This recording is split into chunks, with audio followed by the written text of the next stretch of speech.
Good afternoon to you. Mark Suttoth, HurricaneTrack here. Tuesday now, the 23rd of September, 2025.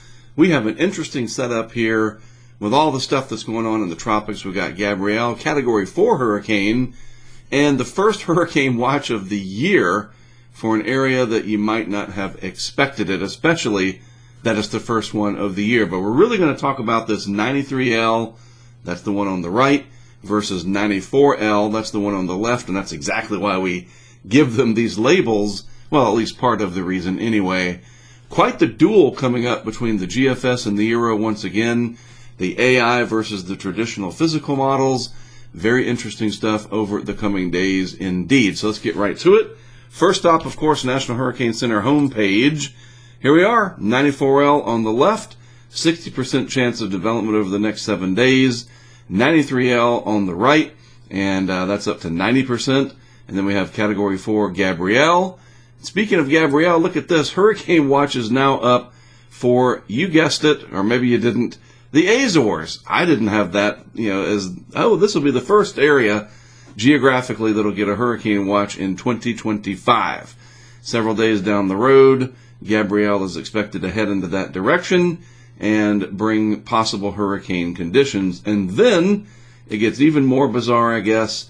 The remnants of Gabrielle could make their way into the Iberian Peninsula. That would be Spain and Portugal if you are not geographically inclined, and that's okay if you're not. So there you go. That's the setup. So where we are ace-wise, Gabrielle definitely helping out. We're getting closer and closer to 50 ace points for the year, but we have a long way to go to get to, you can just look at the way these are compared. We have a long way to go to get to normal. Normal is this line, or the average. So we're still falling behind, but Gabrielle will continue to add to the ace score, and we're going to have a couple of other areas to watch over the coming days. So here it all is on the satellite animation this afternoon. By the way, this is Hurricane Narda in the East Pacific heading west, so we don't have to worry about that too much at all. There is Gabrielle. These are the Azores Islands. Again, it'll be heading in that general direction in the coming days, and we'll certainly stay on top of it and keep watching that. There is 94L right there. This is 93L. This is an upper level low. And then nothing else really behind these systems. So this should be just about it for Cape Verde activity, Cabo Verde activity, African tropical waves, that kind of thing. Let's take a close-up look at our dual systems here. All right, again, this is 94 right here. This is Invest Area 93 over here. And what do we notice? I want to point out a couple things. A very vigorous low-level turning right in here, maybe mid-level near Guadalupe. So this is now impacting land.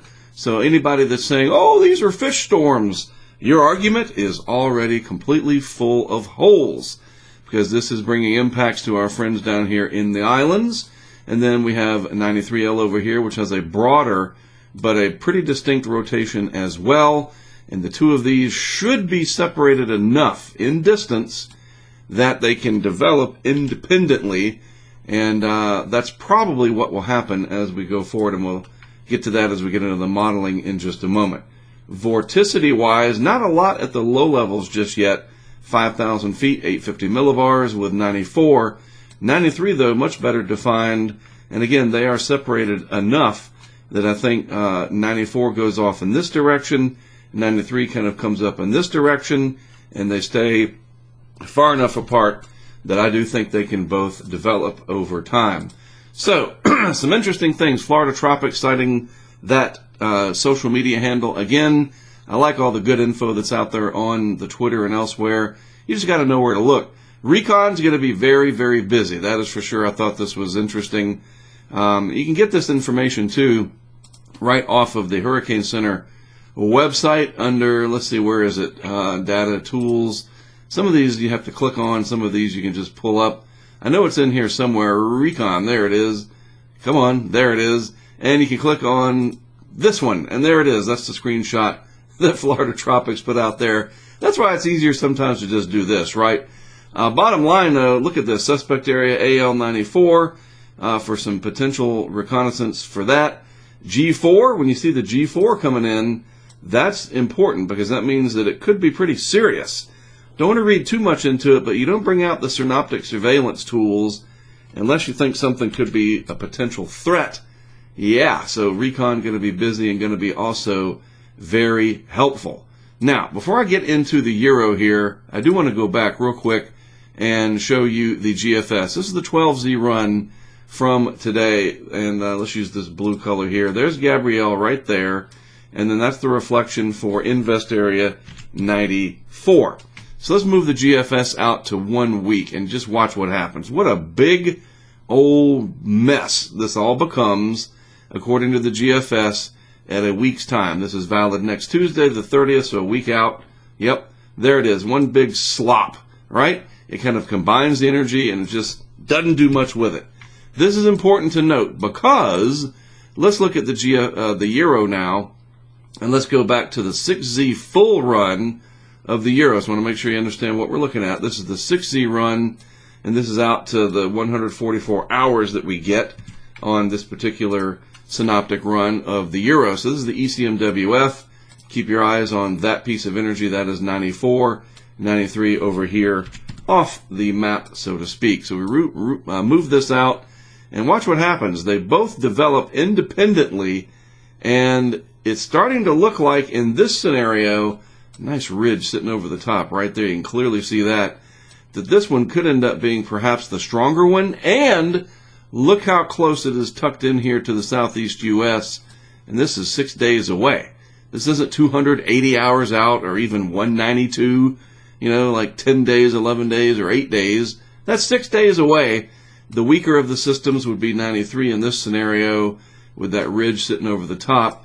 Yeah, we're going to have to watch this very closely. And if we move this to the current run of the euro, and we are out to 5 days' time now, let me back this up. So this is the 12Z from today. Watch what happens. They both continue to develop independently.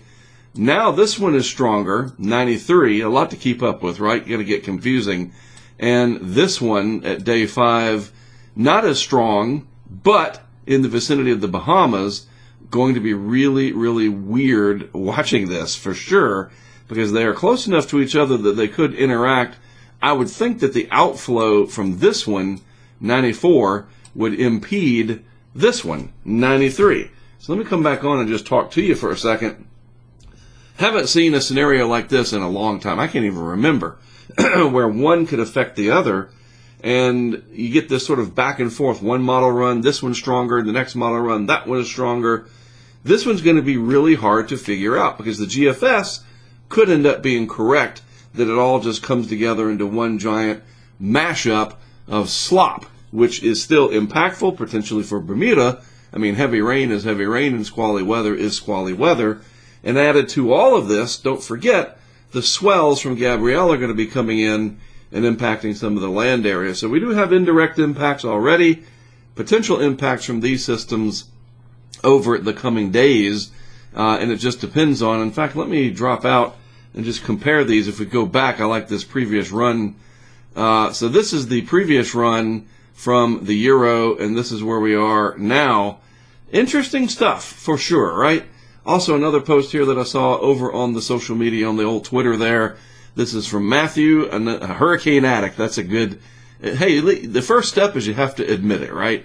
Google DeepMind. Again, that just boggles my mind. The search engine? Yes. Anyway, Google DeepMind really painting an interesting scenario here. Let's use, I guess, my blue color to outline all this. This is 94, and that is a lot of members that Google DeepMind is bringing into the southeast United States, whereas 93, also pretty strong, and notice too, 952, 966. These are not paltry little numbers there. 951, these are your pressure centers.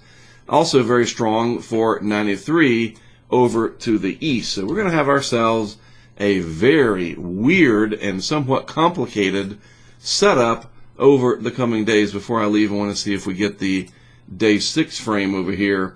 But if we don't, that's fine. I got to wrap this up. I got stuff to do this afternoon. It is nice and toasty outside. We got soccer going on for my kid at high school. And I'm going to leave you with this thought. And it may not be necessarily, I'm just trying to be helpful and kind of point things out.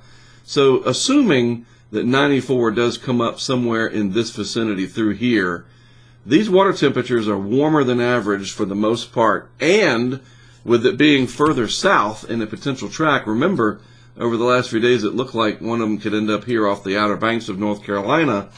While that could still happen, that doesn't seem as likely as of now.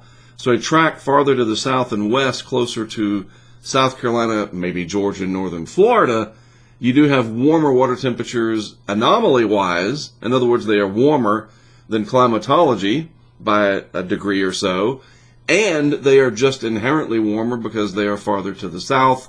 Those warmer temperatures reside closer to the coast, and this will definitely be something to watch. So I'm going to just see if we get the 6-day real quick before I let you go. Nope, that's all right. You'll see it, I am sure. My job is to point you in the direction of staying on top of this stuff, not getting too worried about it, not upset or whatever just yet. But it is this interesting duel of not only the models, that's already a big problem as it is, right? We never get consistency all the time. And if we did, I guess, why would we need different models? That whole thing is just weird. Now, we have 93L versus 94L, the duel of the invest, the two potential tropical cyclones here.